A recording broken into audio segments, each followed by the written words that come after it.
L'Arabie Saoudite est effectivement le premier producteur mondial de pétrole, ce qui lui procure la majorité de ses revenus. C'est aussi un très grand consommateur.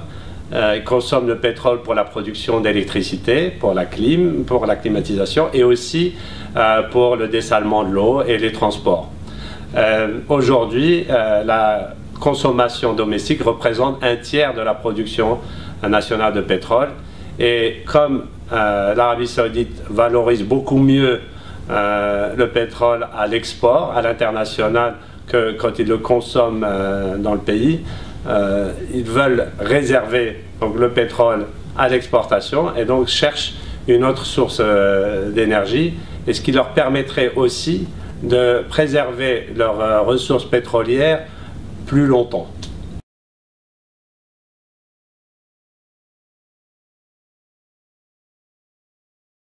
Ça diffère d'un pays à un autre selon les objectifs, selon les besoins et les moyens des pays concernés.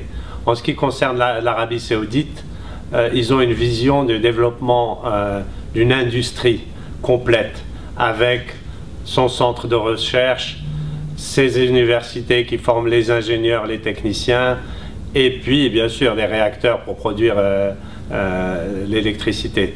Donc ils ont une approche globale de développement d'un secteur industriel nouveau pour créer des emplois. Cet objectif de création d'emplois est un des objectifs principaux du lancement de ce programme. L'Arabie Saoudite a créé une entité qui s'appelle KCARE et qui développe ces différents éléments.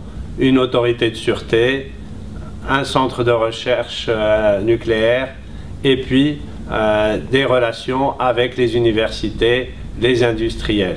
Et nous, nous sommes prêts à les accompagner dans cette démarche.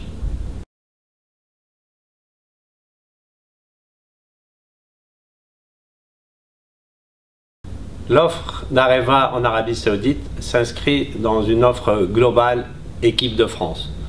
Nous avons compris ce que recherchait l'Arabie Saoudite et nous avons travaillé avec EDF, le CEA et d'autres institutions françaises pour pouvoir bâtir une offre complète avec non seulement la technologie EPR pour les réacteurs, mais aussi la formation des exploitants, des ingénieurs, des techniciens, le travail très détaillé avec des industriels pour les aider à développer des capacités à participer à un programme de construction de réacteurs et aussi de maintenance pendant l'exploitation, et aussi l'aide à l'établissement d'un centre de recherche nucléaire.